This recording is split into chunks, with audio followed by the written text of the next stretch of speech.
नमस्कार दोस्तों। स्वरा भास्कर वो अभिनेत्री जो सामाजिक सरोकारों, सामाजिक मुद्दों और तमाम राजनैतिक गलियारों में चर्चा में रहती है। उन्होंने आज सुप्रीम कोर्ट और चीफ जस्टिस ऑफ इंडिया को नंगा कर दिया। उन्होंने उनसे पूछ लिया कि आखिर इतना डरते क्यों हो साहेब, किस बात का डर है? आम आदमी डरे तो कोई बात समझ में आती है, हम डरे तो समझ में आता है। आप तो प्रिविलेज्ड हो, किससे डर रहे हो? क्या लालच है, क्या वजह है?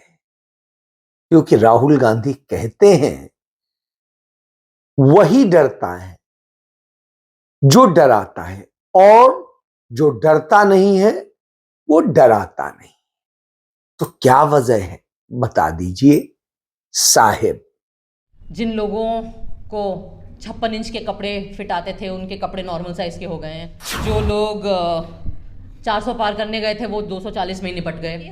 उमर जेल में है अभी, या वन ऑफ द केसेस जिसमें उमर जेल में है अभी, उस केस में कई पिटिशन दाखिल हुए थे, उनमें से 2-3 में मेरा भी नाम था। शायद जिन लोगों ने उमर को उन्हीं केसेस में और बाकी साथियों को, मिरन को, अथर को और गुजवा बाकी लोगों को उन्हीं केसेस में अरेस्ट किया, उन्हें लगा कि शायद ये ज्यादा हो जाएगा।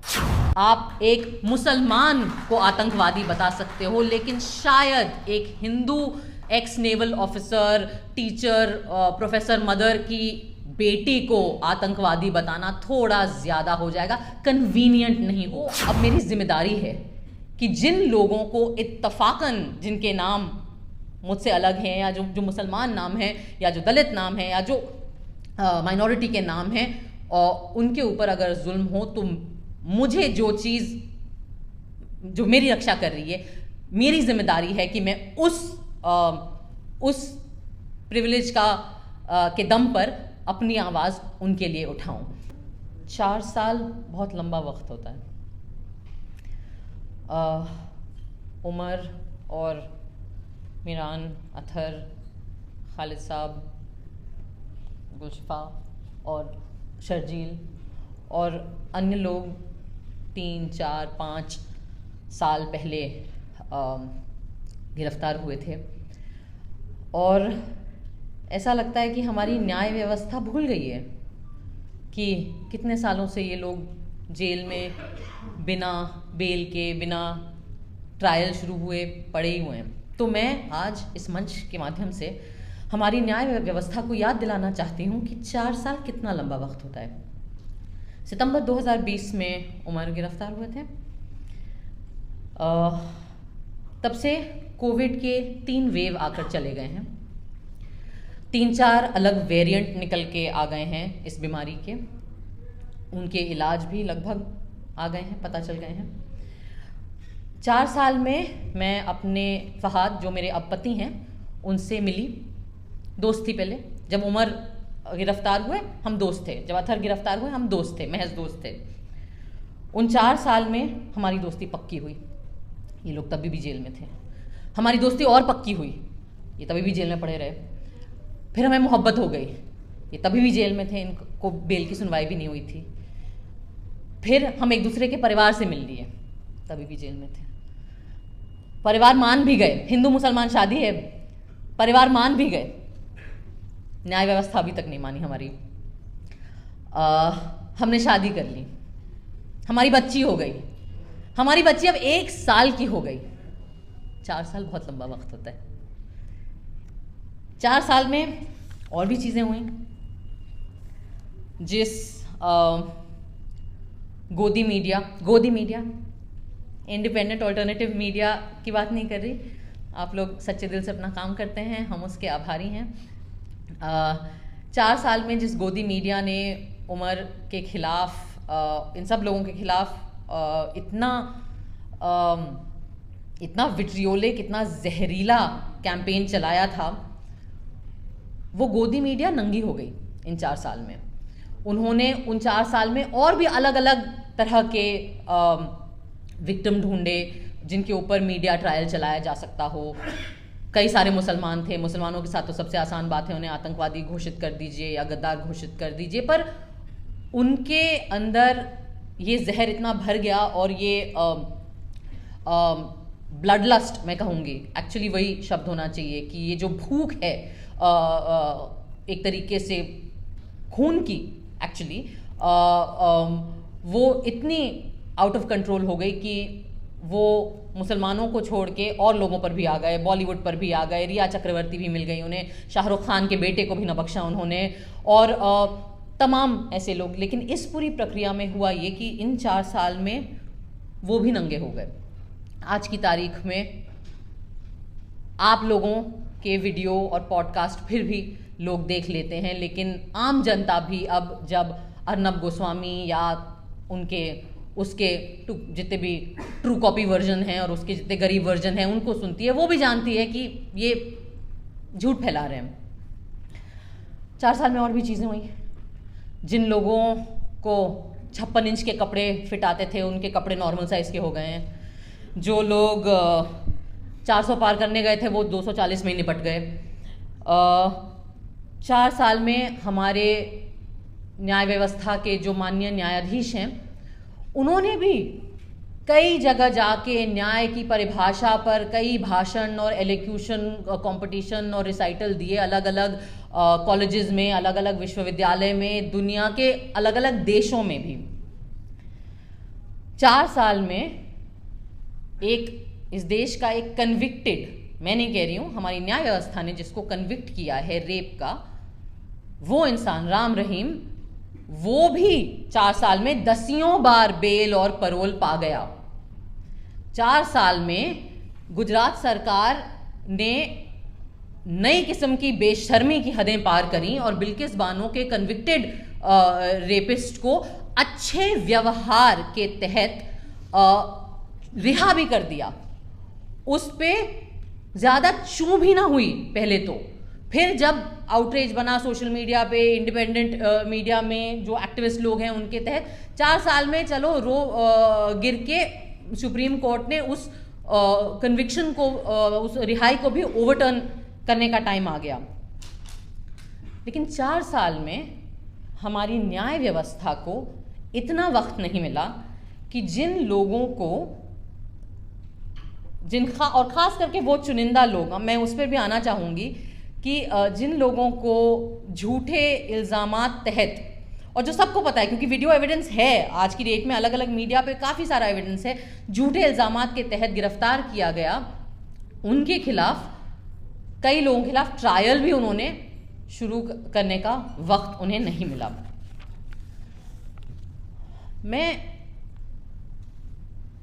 मैं ये आज जो मेरी बातें हैं, मैं वो हमारे देश की न्याय व्यवस्था से इसीलिए करना चाहती हूँ क्योंकि इस रूम में जो लोग हैं वो तो आधे लोग तो परिवार वाले हैं, वो खुद पीड़ित हैं इस नाइंसाफ़ी के। बाकी लोग जो एक्टिविस्ट हैं उन बेचारों की तो ज़िंदगियाँ गुजर गई आवाज़ उठाते उठाते। पर मैं आज ये सवाल जो है और ये बातचीत एक दूसरे से नहीं, मैं आप लोगों के माध्यम से ये बातचीत हमारी न्याय व्यवस्था से करना चाहती हूँ। हमारे देश में इक्वालिटी बिफोर द लॉ ऐसा माना गया है कि हमारा संविधान हमें ये हक देता है कि इस देश में जो न्याय व्यवस्था है, जो लॉ है, उसके सामने सब लोग बराबर हैं। पर ये बातें सिर्फ ऐसे शब्दों में बोल के अच्छा महसूस कर लेना या ये मोटी मोटी किताबों में इसके ऊपर व्याख्या करना काफ़ी नहीं होता है। इक्वालिटी बिफोर द लॉ का कोई मतलब नहीं है अगर equal treatment before the law नहीं होगा। मैं आज आपसे एक बात शेयर करना चाहती हूँ, आई डोंट नो कितने लोगों को पता होगी। जिस केस में उमर जेल में है अभी, या वन ऑफ द केसेस जिसमें उमर जेल में है अभी, उस केस में कई पिटिशन दाखिल हुए थे, उनमें से 2-3 में मेरा भी नाम था, क्योंकि जिस तरीके से CNRC में उमर अलग अलग जगह पे जा रहा था, हम लोग, कई लोग जा रहे थे अलग अलग जगहों पे भाषण देने और बात करने और अपनी राय रखने, हम भी गए, मैं भी गई थी। और मुझे याद है जिस तरीके से सब लोग सोशल मीडिया का इस्तेमाल कर रहे थे, हमने भी किया था। और जिस रात JNU पे अटैक हुआ था, मुझे याद है जनवरी 5 वो रात थी, और 5th या 6th फिफ्थ आई थिंक है ना। और ऑब्वियसली मैं बम्बई में शूट करी थी, मुझे याद, और मेरी माँ जेएनयू में उस वक्त प्रोफेसर थी, अब वो रिटायर हो गई हैं, और मैं ऑब्वियसली बहुत परेशान थी। और मैंने कई ट्वीट करे लोगों को बताते हुए, क्योंकि जेएनयू के स्टूडेंट्स हम लोगों को मैसेजेस कर रहे थे, वीडियोस भेज रहे थे, और मैं वो वीडियोस पोस्ट करके कह रही थी कि जेएनयू में ये हो रहा है, सड़कों पे आइए, आप लोग सड़कों पे आइए, पीसफुल जेएनयू के गेट पे आइए, वहाँ इकट्ठा होइए। तो जिस तरीके का क्लिप उमर का सर्कुलेट हुआ था, जिस पर फाइनली उसके ऊपर अरेस्ट हुआ, उस तरीके के मेरे ट्वीट्स को भी लिया गया था, और मेरा भी नाम कई पिटिशंस में आया। और जैसा कुणाल ने कहा, आई सपोज ये मेरे एक्सीडेंट ऑफ माई बर्थ जिसको कहते हैं, कि इत्तेफाकन मैं हिंदू घर में पैदा हुई, इत्तेफाकन मैं एक सवर्ण परिवार में पैदा हुई, इत्तेफाकन मैं ऐसे परिवार में पैदा हुई जो खुद पढ़ा लिखा था अंग्रेज़ी माध्यम में, इत्तेफाकन मैं अंग्रेज़ी माध्यम में पढ़ी लिखी हूँ और बोल सकती हूँ, और इत्तेफाकन मैं बॉलीवुड में की फिल्मों में काम कर चुकी हूँ। इसलिए शायद जिन लोगों ने उमर को उन्हीं केसेस में, और बाकी साथियों को, मिरन को, अथर को और गुजफा, बाकी लोगों को उन्हीं केसेस में अरेस्ट किया, उन्हें लगा कि शायद ये ज़्यादा हो जाएगा। आप एक मुसलमान को आतंकवादी बता सकते हो, लेकिन शायद एक Hindu x naval officer, teacher, professor mother की बेटी को आतंकवादी बताना थोड़ा ज़्यादा हो जाएगा, कन्वीनियंट नहीं होगा हमारी मीडिया के लिए। उसमें शायद ऐसा हो सकता है कि आप जो झूठ, जो जहर फैलाते हैं, वो लोग नहीं सॉलो करें बाकी उतनी आसानी से। तो मुझे अक्सर लोग बोलते हैं कि क्यों तुम इतना चपड़ बोलती हो, तुम चुप क्यों नहीं रह सकती हो, तुम्हें अपनी फिल्मों में काम करने में तुम क्यों संतुष्ट नहीं हो, तुम्हें क्या ज़रूरत है कि हर मुद्दे पे, हर ऐसे सामाजिक मुद्दे पे, पॉलिटिकल मुद्दे पे, न्याय के मुद्दे पे तुम अपना मुंह उठा के बात करती हो। और मेरा जवाब हमेशा यही होता है, क्योंकि मैं इसलिए आज आज़ाद घूम रही हूँ, यहाँ पे स्वतंत्र हूँ, अपनी ज़िंदगी जी रही हूँ, अपनी बच्ची की बर्थडे पार्टी मना रही हूँ, बढ़िया शादी करी, मैंने ढोल बजवाए, क्योंकि इत्तेफाकन मुझे एक प्रिविलेज मिल गया मेरी आइडेंटिटी का, और वो जो मेरा प्रिविलेज है वो अब मेरी जिम्मेदारी है कि जिन लोगों को इत्तेफाकन, जिनके नाम मुझसे अलग हैं, या जो मुसलमान नाम है, या जो दलित नाम है, या जो माइनॉरिटी के नाम हैं, और उनके ऊपर अगर जुल्म हो, तो मुझे जो चीज़ जो मेरी रक्षा कर रही है, मेरी जिम्मेदारी है कि मैं उस प्रिविलेज के दम पर अपनी आवाज़ उनके लिए उठाऊं।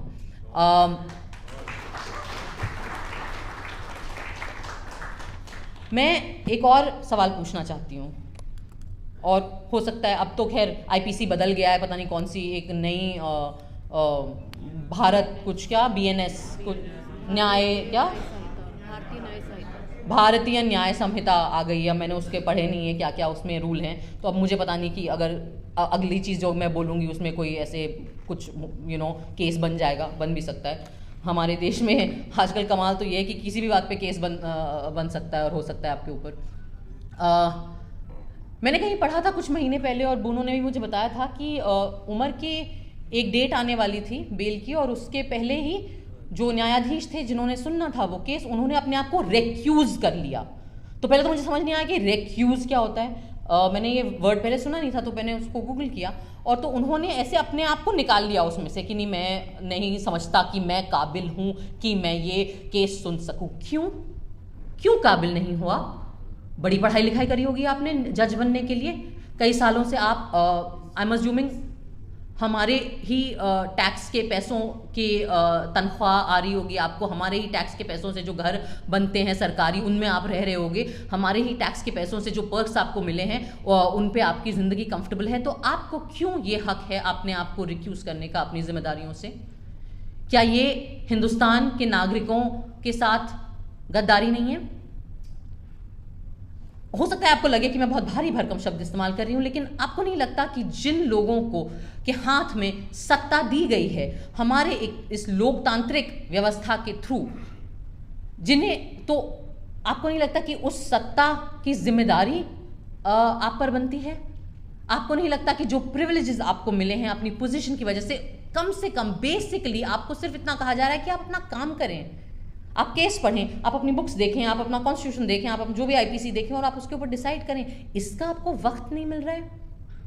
कपिल सिब्बल साहब ने कहा कि मुझे 20 मिनट दे दीजिए, आपको 20 मिनट नहीं मिल रहे हैं। माननीय प्रधानमंत्री के साथ आपको गणेश पूजा करने का बहुत वक्त मिल गया था, पर अपना काम करने के लिए 20 मिनट नहीं मिलते हमारे न्यायाधीशों को। एक जस्टिस थे, शायद उनका नाम बोपन्ना जी था, उन्होंने कहा मुझे 2 मिनट लगेंगे उमर का केस में वर्डिक्ट सुनाने में। बड़ी अच्छी बात है, बड़ा आपने सीना ठोक के दावा कर दिया, तो 2 मिनट नहीं मिले आपको। मैं इसलिए ये सवाल पूछना चाहती हूँ कि अक्सर हम बड़ी आसानी से नेताओं को गालियाँ देते हैं, बड़ी आसानी से पुलिस को गाली दे देते हैं, हम बड़ी आसानी से एक दूसरे को गाली देते हैं, लेकिन न्याय व्यवस्था से कोई भी सवाल उठाने में बहुत डर लगता है क्योंकि कंटेम्प्ट ऑफ कोर्ट हो जाएगा। यहाँ जितने लोग बैठे हैं हम श्योर उन सब पे लग चुका है। कुणाल के ऊपर तो ऑलमोस्ट ये गए थे अंदर, ऑलमोस्ट फिर बच गए थैंक्स टू इत्तेफाकन accident of birth, surname Kamra है इनका। मेरे ऊपर भी लगा था 2 बार कंटेम्प्ट ऑफ कोर्ट, लेकिन वो इतना बेवकूफ़ी भरा एलिगेशन था कि उन्होंने लिया ही नहीं। तो आज मैं पता नहीं, शायद नई आईपीसी में कंटेम्प्ट ऑफ कोर्ट हो ही ना, मैंने देखा नहीं। अपनी इग्नोरेंस का मैं फ़ायदा उठा के आज ये सवाल पूछना चाहती हूँ अपने न्याय व्यवस्था से कि क्यों, क्या डर है आपको किस चीज़ का डर है? आम नागरिक को तो जेल का डर होता है, पिटाई का डर होता है, मुसलमान तो कहीं पे भी पिट जाते हैं बेचारे इस देश में, दलित कहीं पे भी पिट जाते हैं इस देश में। हम लोगों को भी डर लग सकता है कि काम नहीं मिलेगा, कॉमेडी के शोज़ नहीं मिलेंगे, फिल्में बंद हो जाएंगी, जिनके बच्चे हैं छोटे छोटे उनको अलग अलग किस्म के डर लगते हैं। आपको क्या डर लगता है? आपके पास तो पूरा तंत्र है, आपके पास तो सारी सरकारी तंत्र है। जब तक आप इन बड़े बड़े सुप्रीम कोर्ट, हाई कोर्ट तक पहुंच जाते हो, आप तो 60 साल 50 साल के ऊपर होते होंगे, आपके तो बच्चे भी बड़े हो गए होंगे, अच्छी महंगी कॉलेजेस में आप उन्हें पढ़ाते हैं, बाहर भेजते हैं यूनिवर्सिटीज़ में, वो भी सेटल हो जाते हैं, उनकी शादियाँ हो जाती हैं, उनके भी बच्चे होते हैं। तो इस बुढ़ापे में क्या डर है अब आपको? अब क्या लालच है आपके अंदर? क्या चाहिए आपको? हाँ, क्या ज़रूरत है? गवर्नर पोस्ट चाहिए, राज्यसभा जाना है, इतनी आपके अंदर लालच है कि आप महज आपका काम आपसे करने को हम मांग रहे हैं, वो आपसे नहीं हो रहा है। इस देश का हर नागरिक कुछ चंद माननीय न्यायाधीशों के ईमान पर हमारी जिंदगियां टिकी हुई हैं आज के वक्त में, क्योंकि हर दूसरा इंस्टीट्यूशन अपना काम नहीं कर रहा है। हरतोष सर ने बात करी दूसरी सरकारों की, उन्होंने अपना काम नहीं किया। कुणाल ने बात करी गोदी मीडिया की, मेन स्ट्रीम मीडिया की, वो अपना काम नहीं कर रही। पुलिस तो हमारी खैर वाह ही है, वो अपना काम नहीं करती। तो फिर हम क्या करें? हम कुल मिला के हमारे पास बच जाता है अपना संविधान, और हमारे संविधान के जो कथित रक्षक हैं उनकी तरफ हम देख सकते हैं। तो इसलिए मैं आपसे पूछ रही हूँ आज ये सवाल इस देश के हर नागरिक के तरफ से कि आपको क्या डर है, आपको क्या लालच है? आप ऐसा कैसे होता है कि आप लोग अपना बेसिक काम नहीं कर पाते हैं, इतना वक्त आपको लग जाता है, और वो भी जब हर अति पार हो जाती है, तब आपके अंदर जब स्टेट्स के चीफ मिनिस्टर अरेस्ट होने लगते हैं, जब इतना सर से पानी इतनी ऑब्वियस चीज़ें हो जाती हैं, उसके बाद इलेक्शन आ जाता है, फिर 400 पार नहीं होते, आप हार ही जाते हैं, आपको बैसाखी की सरकार चलानी पड़ रही है, तब हमारे माननीय न्यायाधीशों को वक्त मिलता है कि वो बेल की सुनवाई लोगों की करना शुरू कर दें। मैं नहीं मानती कि ये किसी भी प्रकार का न्याय है। न्याय करने में होता है, न्याय बोलने में नहीं होता, न्याय भाषणबाजी नहीं होती, न्याय एक्शन होता है। और आज मैं ये बोलना चाहूँगी कि मुझे इस देश के नागरिकों के साथ कई लोगों ने गलत किया।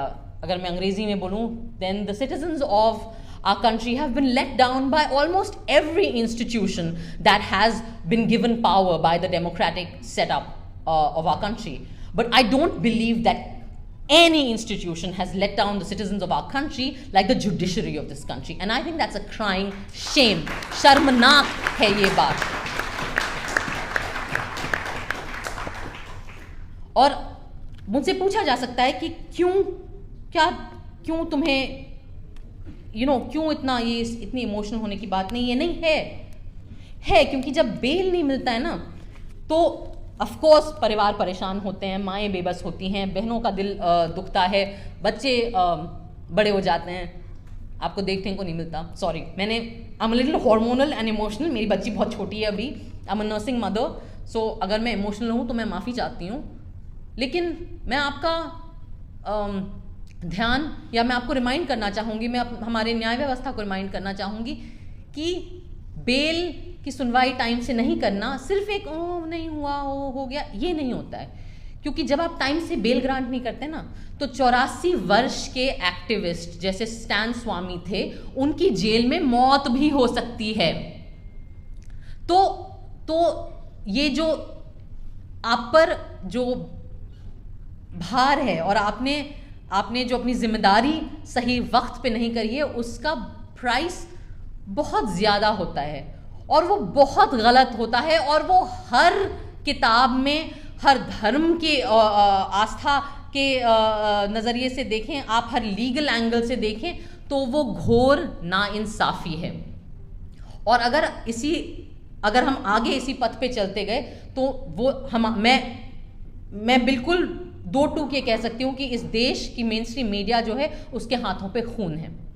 उसने हिंसा भड़काई है, जो लोग दिल्ली के दंगों में मरे उनका खून हमारी मेन स्ट्रीम मीडिया पर भी है और लोगों पे हो ना हो। लेकिन मैं ये भी कहूँगी कि अगर ऐसे ही चलते रहा तो वो जो खून के धब्बे हैं वो हमारी न्याय व्यवस्था के दामन पर भी लगेंगे, वो छींटें आप पर भी आएंगी। इसलिए इस मंच से मेरी अपील है, बहुत ज़्यादा हम नहीं मांग रहे, अपना काम करिए। धन्यवाद।